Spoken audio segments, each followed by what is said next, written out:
음. 안녕하세요. 존 버나드입니다. 자, 오늘은 짧게 전세 사기에 대해서 한번 얘기를 여러분들이랑 하려고 이런 영상을 찍게 됐어요. 그래서 전세 사기가 뭔지 한번 우리가 보고, 그 다음에 왜 이걸로, 어, 이 현상을 보면서 주식 투자를 왜 해야 되는지, 미국 주식을 왜 해야 되는지, 그렇게 한번 결론을 내보도록 하겠습니다. 그래서 미국 주식을 왜 투자해야 되는지 그런 결론을 내보도록 하겠습니다. 근데 전세 사기가 이게 문제가 너무 많아요. 그래서 기사 하나 읽어드리고 한번 여러분들이랑 전세 사기에 대해서 한번 얘기를 해보도록 하겠습니다. 자, 전세 사기 지금 102억 전세 사기를 당한 청년들 꿈을 빼앗겼다 울분 뭐 이렇게 나와 있죠. 신촌 구로 화성시 병점 일대 세입자들 정부 대책 촉구 89%가 대학생, 초년생, 유학, 결혼 등 기회를 잃어.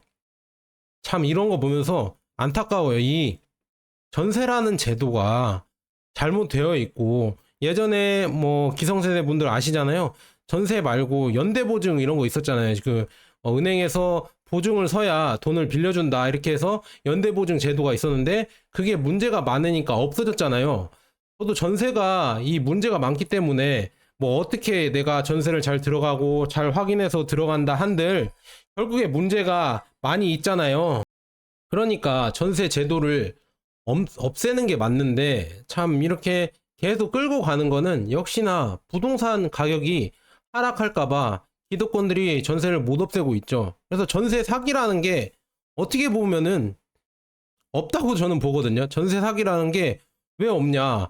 애초에 전세 제도가 잘못되어 있기 때문에 전세 사기라는 것도 결국은 생길 수밖에 없다. 그러니까 전세를 사기치려고 사기범이 했을 수도 있지만 잘 생각해 보세요. 전세라는 게 막 내가 몇백 채 갭 투자로 전세로 엄청나게 투자를 했어. 근데 이게 2년 뒤에 부동산 가격이 오르면은 그대로 나는 보증금을 다시 돌려주고 아니면 팔거나 엑시트하면 되잖아요. 가면 되잖아요. 팔고. 그러니까 주식으로 따지면은 롱에 투자한 거예요. 오른다고 옵션에. 그러니까 선물 옵션에서 롱에 엄청나게 베팅을 한 거지. 뭐 100채, 200채, 100억, 200억을 투자한 거죠. 그렇게 투자하면서 오르면은 그만큼 내가 차익을 챙기고 나가는 거야. 그런데 떨어지면은 이게 큰일 난다는 얘기지. 그래서 전세 사기가 생기는 겁니다. 떨어져서 보증금을 못 돌려주니까 이게 전세 사기가 생기는 거죠. 그러니까 이 제도가 문제가 되어 있고 그래서 이거를 서서히 없애는 쪽으로 예전에 연대보증처럼 연대보증 제도도 서서히 없앴던 것처럼 이걸 서서히 없애야 되는데 없어지지 않고 이렇게 계속 끌고 가니까 지금 이제 전세 만기가 계속 돌아오는데 주택 가격은 떨어지고 부동산 가격이 지금 떨어졌기 때문에 사람들이 못 돌려주는 거예요. 보증금을 이런 거 뭐 크게 터진 거 말고도 짜잘짜잘하게 전세 사기가 엄청나게 많아요. 지금 보증금을 못 돌려주는 게 이게 다 전세 사기거든요. 근데 여기서 피해보는 사람들이 누구냐? 사회 초년생들이 많다. 왜냐? 전세 자금을 좀 모아서 매매는 못하니까 전세로라도 일단 살려고 이 목돈을 모아서 2030 세대들이 전세에 이렇게 들어갔는데 중요한 거는 전세 이게 사기가 되면은 참 또 기회비용을 날리는 거죠. 여러분들이 좋아하시는 기회비용을 날리는 거죠. 참 보면서 여기 기사에도 한번 같이 볼까요? 지금 여기가 잘 안 보일 좀 크게 해서 진짜 이거 보면서 너무 안타까웠습니다. 지금 사회 초년생들이 여기에 뭐 89%가 사회 초년생들이고요. 이 전세 사기 때문에 1억 원의 빚이 생겼다고 합니다. 그래서 집 문제로 유학, 결혼, 이직을 포기하는 등 가장 중요한 인생의 시기에서 지금 소중한 기회를 잃어가며 고통받고 있다. 이게 이렇게 하면서 울고 있다고 합니다. 이렇게 전세 사기 때문에. 그래서 연세대학교에 재학 중이라는 피해자 이솔 씨는 이 사건으로 저는 훌륭한 연구자가 되겠다는 20년을 바쳐온 꿈을 이룰 위기에 처했다. 저는 제 꿈을 접을까? 아니, 삶을 접을까? 하루에도 수십 번, 수백 번 고민했다. 이렇게 오히려 삶을 접을까? 진짜 이것 때문에 목숨을 잃는 사람들도 많이 생겼잖아. 이 전세 사기 때문에. 내가 뭐 잘못했다고 하면 전세에 들어간 건데 그렇게 큰 잘못을 안 했는데 1억, 2억, 3억에 빚이 생긴다는 게 내 실수도 아닌데 내 뭐 잘못도 아닌데 이렇게 생긴다는 게 얼마나 허망하겠어요. 내가 10년, 20년 모은 돈을 전세 사기로 날린다고 하면은 참 이게 정부 입장에서는 이런 제도가 잘못된 거를 분명히 알 텐데 왜 이거를 없애지 않고 오히려 대출을 더 해주겠다. 아니면은 뭐 대출 유예해주겠다 뭐 이런 정책을 피잖아요. 그리고 뭐 덜렁덜렁 계약해서 전세 사기를 당했다 이런 얘기를 하잖아요. 이런 얘기를 하면서 미안하다고 사과를 하는 국토부 장관이 있잖아요. 이런 거 보면서 좀 안타깝다. 참 정말로 진짜 기성세대들은 이런 거를 신경을 안 쓰는구나. 그래서 전세 사기 피해자의 대출 규제 완화 조치 연장 이게 중요한 게 아니라 이것도 물론 지금 빨리 해야겠지만 중요한 거는 대출 규제를 완화하는 게 아니라 이 전세 제도를 없애야 된다니까요. 그런데 왜 전세 제도 이렇게 문제가 많은 전세 제도를 왜 없애지 못할까? 결국은 부동산이다. 부동산이 하락을 인정을 못하는 거죠. 기득권들이 내 부동산은 절대 하락하면 안 되니까 이거를 지키려고 하락을 하는 거죠. 하락을 하죠. 결국은 문제는 뭐냐? 이렇게 부동산을 지키려고 전세 유지 뭐 이런 걸 계속 유지하다 보면은 결국에는 우리 경제가 망가진다, 여러분들. 그래서 지금 환율 보세요. 환율 1,400원 간다고 하잖아요. 환율 1,400원 가고 지금 뭐 물가도 계속 튀고 있고 그렇게 되면서 서민 경제가 팍팍해지고 있잖아요. 이게 다 전세 이런 거를 계속 유지하니까 그래요. 결국은 부동산을 기득권들은 유지하고 싶어 하니까 우리 어떻게든 부동산을 유지하고 싶어 하니까 특히나 아파트 요즘 보면 상가나 오피스텔이나 빌라나 뭐 이런 그리고 지방 부동산도 점점 다 끝났잖아요. 이제는 장기 우하향할 것이다. 이제 끝났다 이렇게 얘기가 나오고 있고 그래도 어떻게든 수도권 아파트는 지켜야 된다. 그러니까 규제를 계속 풀고 어떻게든 대출을 해주고 전세를 안 없애고 전세 사기 이런 피해자가 속출해도 이거에 대한 대책을 내놓지 않잖아요. 오히려 대출을 더 해준다는 식으로 완화해준다는 식으로 이렇게 얘기하고 신생아 대출 해준다. 30년, 50년 대출 해준다. 대출을 해준다고 하잖아요. 부동산 가격을 정상화시켜서 저출산을 완화하거나 이런 걸 해결하거나 이렇게 하는 게 아니라 오히려 대출을 해줘서 부동산 가격을 유지하고 더 노예가 들어와서 일을 해주면서 그걸 갚고 나중에 우리 부동산을 사줘라 더 높은 가격에 이런 생각으로 계속 이 정책을 유지하고 있다는 게 참 이런 거 보면서 너무 열받아요. 저는 그래서 미국 주식을 제가 왜 하는 이유가 우리나라는 결국 이런 것 때문에 망할 수밖에 없다. 저는 이 부동산을 이 기득권들이 지키기 위해서 계속 하락을 한다고 하면은 결국에는 환율은 1,400원, 1,500원, 1,600원 이렇게 올라갈 거라고 봅니다. 왜냐?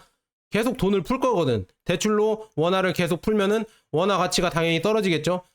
원화 가치가 떨어지면 떨어질수록 환율은 다시 오르겠죠. 왜냐? 달러 대비해서 원화 가치니까. 원화 가치가 달러 대비해서 폭락을 하겠죠. 그러면 환율은 계속 튈 것이다. 그럼 우리가 어떻게 해야 되냐? 미국 주식에 투자를 해야죠. 달러에 기반을 한 미국 주식에 투자를 해야 된다. 그렇게 해서 여러분들의 위험을 분산시켜야 된다. 그래서 예전에 제가 보여드렸었는데 터키 리라화가 있어요. 리라화가 10년 전만 해도 뭐 110, 120 이랬는데 150 이랬는데 리라화가 튀니까 3,200까지 올랐어요. 15배가 올랐습니다. 이 환율이. 우리나라 그렇게 되지 말란 법 없습니다. 물론 15배까지는 안 가겠지만 뭐 환율이 2,000원, 3,000원 이렇게 장기적으로 될 수도 있다. 이렇게 뭐 부동산 정책을 이렇게 피고 계속 대출이 늘어나고 저출산 지속하면서 이제는 노인이 고령화되면서 이제 세금 내줄 사람이 없잖아요. 그리고 국가적 경쟁력도 떨어지고 그다음에 경제가 수축하고 그러니까 여러분들 요즘 장사가 힘든 게 결국 인구가 줄어들고 있고 그다음에 생산 가능 연령도 계속 이제는 저출산으로 줄어들고 있고 이런 것 때문에 지금 다 힘들어지는 거라니까. 여러분들이 장사하시는 여러분들이 못해서 힘든 게 아니라 물론 그런 이유도 있겠지만 전체적으로 구조가 이제는 우리나라 구조가 점점 내려오고 있으니까 결국 장사를 하든 아니면 경기가 침체할 수밖에 없다. 인구가 줄어들고 이제 점점 노인들이 많아지고 그러면 노인 부담이 증가하잖아요. 그러면 우리가 세금을 더 많이 걷어야 되고 그리고 국민연금을 개혁하자니까 또 세대별로 이렇게 하는 거 보면서 나중 세대에게 다 밀어놨잖아요. 나중에 태어나는 뭐 2020년대 애들은 뭐 소득의 뭐 30%에 40%를 국민연금으로 내야 된다. 이런 책임감 없는 어른들만 가득가득한 세상에서 과연 이런 한국이 잘 나가고 경제 발전하고 더 잘 되면은 그게 그게 잘못된 거 아닐까요? 여러분, 사필 규정이란 말이 있잖아요. 사필 규정이란 말 아시죠? 그런 것처럼 모든 것은 정으로 돌아가야 되는데 우리가 지금 하는 게 지금 다 정이 아닌데 결국은 벌을 받아야겠죠? 그렇죠? 그래서 저는 우리나라가 언젠가는 요 근래라도 한 5년, 10년 내일 수도 있겠지만 어떻게든 경제 위기가 올 것 같고 그 다음에 환율이 폭등할 것 같다. 저는 그렇게 봅니다. 이렇게 계속 가면 갈수록 부동산은 점점 이제는 모르겠어요. 뭐 그들만의 세상으로 수도권 부동산은 계속 아파트는 계속 올라갈 수도 있겠지만 가격이 올라갈 수도 있겠지만 결국에는 지방 경제는 무너지고 그 다음에 지방 서민 경제들이나 아니면 경기 침체는 계속 여전할 거고 물가는 폭등할 거고 환율은 이제 1,400원 위에서 놀 수밖에 없다. 그러면은 이제 나중에는 이게 더 위기가 오면서 뭐 점점 더 우리 국가 경쟁력 떨어지고 국장 투자하는 주식들도 다 가치가 떨어지겠죠. 이제 경쟁력 있는 이런 뭐 2차 전지나 아니면은 반도체나 이런 게 또 이제 경제가 악화될수록 점점 더 경쟁력이 떨어질 거 아니에요. 그러면은 미국 주식이 더 많이 올라갈 수밖에 없겠죠. 환율이나. 그러니까 여러분들 이런 거 잘 따져보시고 지금부터라도 여러분들 미국 주식 안 하셨으면은 미국 주식 조금씩이라도 그 연금 3종 있잖아요. 3종. ISA, 퇴직연금, 그 다음에 연금저축. 이걸로 여러분들 절세하시고요. 과세 이연하시고 이걸로 꾸준히 모아가셔서 노후 대비 꼭 하셔야 된다. 뭘로? 미국 주식 지수 추종 ETF로 S&P 500이나 나스닥 100 아시죠? QQQ, 스파이 이걸로 여러분들 꾸준히 모아 가셔야 된다. 국내 부동산에 여러분들 많은 돈을 투자하지 마시고요. 진짜 우리나라는 진짜 위기거든요. 지금 일본 보세요. 일본이 엔조로 지금 위기를 겪고 있잖아요. 우리나라도 곧 온다. 이런 위기가 올 수밖에 없다. 이런 불안전한 전세 제도를 계속 유지하면서 부동산을 계속 띄우려고 하고 있는 이런 기득권의 욕심 그리고 뭐 연금이나 이런 것도 개혁한다고 하지만 결국에는 후세대에게 다 떠넘기는 이런 기득권들의 이런 욕심 때문에 결국 우리나라는 경쟁력을 잃고 저출산 그리고 인구 부족으로 점점 내려갈 수밖에 없다. 지금까지 이렇게 상승한 것도 다 인구가 받쳐주고 여러분들 뭐 60년대생, 70년대생 뭐 100만 명씩, 80만 명씩 태어났잖아요. 지금은 20만 명밖에 태어나지 않아요. 이제 19만 명 떨어진다는 얘기가 많이 나오고 있는데 그렇게 나오는 지금 인구인데 과연 이제 거리에 뭐 폭발적으로 사람들이 많아져서 활기가 뛰고 경제가 활성화될 수 있을까? 참 의문이다. 그러니까 여러분들 꾸준히 인구가 증가하고 계속 인재가 나오는 미국 주식에 여러분들 미국에 꼭 투자하셔라. 그래서 여러분들이라도 개인적으로라도 여러분 대비를 하셔라. 이렇게 위기에 대비하셔라. 이렇게 제가 좀 잔소리 해드렸습니다. 자, 여기까지 좋은 버나드였습니다. 감사합니다.